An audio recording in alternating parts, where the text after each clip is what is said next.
Maxoutil.com, un max d'outils à prix mini, présente. Sud Radio, le journal des sports. À la une de l'actualité sportive ce matin, Louis de Kergorlet, bonjour. Bonjour Jean-Marie, bonjour à tous. On est sur Sud Radio, la radio du rugby, et les clubs français cartonnent presque tous, pas tous, presque tous, en Coupe d'Europe de rugby. Et en parlant de carton, parlons de celui des Toulonnais qui ouvrait le bal, 72-42 face aux Anglais des Saracens. Plus de 100 points. Voilà, 10 essais pour les hommes de Pierre Mignoni qui ont fait le plein de confiance derrière un doublé de leur arrière Melvin Jaminet et un triplé de leur troisième ligne Facundo Isa. Les Castrés étaient aussi à la fête hier avec une victoire dans les tout derniers instants, le tout en étant à 14 contre 15 pendant presque toute une mi-temps. C'est aussi le premier quart de finale européen pour le Castres Olympique depuis 23 ans. Forcément, une fin de match explosive qui était à vivre en direct sur Sud Radio. Le ballon qui va être à disposition de Jérémy Fernandez, ça ne branche pas, il a sorti ce ballon, Fernandez, il joue à deux temps, il va marquer l'essai, Jérémy Fernandez, il y va tout seul comme un grand, et il va inscrire l'essai de la victoire pour le Castres Olympique, il se le fait tout seul, et il marque presque au pied des poteaux, le score 37 pour Castres, 37 pour le Benetton Trévise, la transformation à suivre pour l'incroyable Jérémy Fernandez. C'était irrespirable, effectivement, cette fin de match, et c'est un miracle pour le CO. Et voilà, mais en revanche, le sang n'a pas basculé du côté des Rochelais face aux Irlandais du Munster. Malgré l'essai de l'espoir à 3 minutes de la fin de la rencontre, les hommes de Ronan O'Gara échouent à un petit point de leurs adversaires du jour et ne verront pas les quarts de finale de la Champions Cup. Hélas, pour eux. Heureusement, il reste 2 clubs encore, et pas des moindres, du côté français, évidemment, pour clore ces huitièmes de finale. Le Stade Toulousain et l'UBB, rien que ça, double confrontation franco-britannique en vue. Tout d'abord à 13h30 pour les Bordelais qui reçoivent les Irlandais de l'Ulster, et puis à 16h avec le Stade Toulousain face aux Sharks de Sale. Allez, on passe au football maintenant, et sans grande surprise, je dirais presque, dans un silence assourdissant dans la capitale, le Paris Saint-Germain remporte son 13e titre de champion de France. Oui, sur la plus petite démarche face à Angers, 1-0 sur un but de la révélation de cette saison parisienne, Désiré Doué.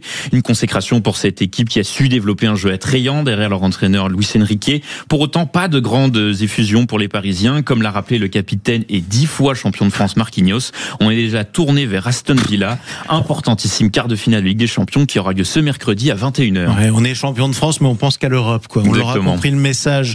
Parlant de Ligue des Champions, un autre club essaye d'y croire encore. Il y croit un peu plus depuis hier soir et sa victoire face aux Lillois. Et il y avait une opportunité à prendre après la défaite de Monaco face à Brest 2-1 un peu plus tôt dans la journée. Les Lyonnais ne se sont pas forcément facilité la tâche en encaissant un but dès les premiers instants du match. Ils ont en revanche pu compter sur un Ryan Cherki des grands soirs. Il a inscrit le but de la victoire peu après l'heure de jeu. Une issue assez injuste pour le coach lillois et ex-entraîneur lyonnais Bruno Genesio au micro de DAZN. On a eu des situations, ils en ont eu, eux les ont mises, nous on les a pas mises et à un partout on a une balle de but, mais pas l'ont mise. Ceci dit, on a fait ce qu'on avait prévu de faire. On fait plutôt des bonnes choses, mais on est très frustré de repartir sans aucun point d'ici ce soir, parce que je pense qu'on méritait au moins le nul. Et on rappelle aussi que l'Olympique Lyonnais a vraiment besoin de se qualifier pour la Ligue des Champions pour des raisons économiques notamment. Exactement, les Lyonnais qui avec les contre-performances de leurs concurrents directs se retrouvent propulsés sur le podium et pris pour un dernier faux pas ce week-end, celui de Marseille face à Toulouse à 20h45. Les Marseillais qui restent sur 3 défaites en 3 matchs et ne comptent plus qu'un petit point d'avance sur l'OL. Ouais, enfin faut pas exagérer non plus. Vous allez faire une liste pour le Père Noël. C'est honteux, exactement. On passe à un petit mot de national parce qu'on les oubliera jamais sur Sud Radio. Les Girondins de Bordeaux qui signent une victoire cruciale pour garder encore un petit peu d'espoir pour remonter en fin de saison. Une victoire obtenue sur un penalty à la toute dernière minute, penalty obtenu par un défenseur central entré en pointe. Et à la fin, c'est l'inévitable Andy Carroll qui s'offre un doublé à 6 journées de la fin. Les Girondins sont à 6 points du leader Saint-Malo et gagnent le droit d'y croire un peu plus. Ouais, ils sont 3e, ils doivent jouer encore contre le 2e et le 1er. C'est pour ça qu'ils peuvent essayer d'y croire. On reste en football, mais cette fois-ci une compétition toute particulière qui commence aujourd'hui et que vous ne connaissez peut-être pas, mais retenez ce nom, la Kings League. Ah oui, c'est une ligue de football à 7, pas comme les autres, qui va donner son coup d'envoi. Peut-être vos enfants vous en ont parlé. Les plus grands créateurs de contenu français, Squeezie, Michou, Amine Mathieu, s'affrontent via équipe interposée. Et c'est avant tout une ligue par et pour des jeunes, comme nous l'explique Louis-Marie Valin de l'Observatoire du Sport Business. Il y a vraiment un désamour des sports traditionnels, non pas forcément par rapport au sport en lui-même, mais par rapport à son mode de consommation. Le sport traditionnel, il est long dans sa consommation. Les jeunes, ils ont plus envie de s'asseoir 90 minutes, 1h30, 2 heures devant un match de football, de tennis. ce ne sont pas les premiers à partir dans cette idée de rajeunir une audience plutôt vieillissante avec une image beaucoup plus fun, plutôt presque jeu vidéo. C'est du jeu vidéo en réel en fait.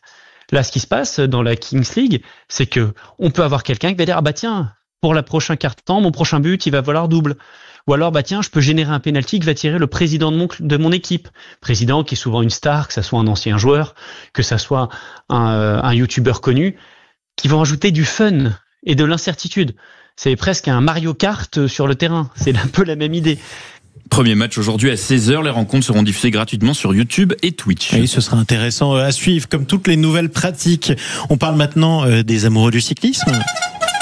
Évidemment, ils sont servis aujourd'hui avec la classique la plus attendue de la saison, le Tour des Flandres. Et si Pogacar et Van der Poel monopolisent l'attention, un troisième coureur est dans la forme de sa vie. Le Danois Mats Pedersen court à 29 ans, toujours derrière son premier monument. Et c'est enfin l'année de la consécration pour lui. Dites-nous, Théo Ampillac. Et oui, Mats Pedersen, il a toutes les raisons d'y croire. Il réalise un début de saison tonitruant. Victoire d'étape sur Paris-Nice, victoire d'étape sur le Tour de la Provence, deuxième place au Grand Prix O3 derrière l'inarrêtable Van der Poel. Et la semaine dernière, un nouveau succès en solitaire sur Gand-Wevelgem, son troisième sur cette classique. Alors, est-ce que ce sera suffisant pour décrocher Pogacar et Van der Poel dans les monts pavés ? Pas si sûr. Les deux phénomènes du peloton auront les mêmes ambitions que le Danois et peut-être même plus, puisque l'actuel champion du monde et le petit-fils de Raymond Poulidor se disputeront aujourd'hui la bataille pour décrocher un 8e monument à leur palmarès, un exploit qui les placerait devant des légendes comme Fabian Cancellara ou encore Tom Bonnen,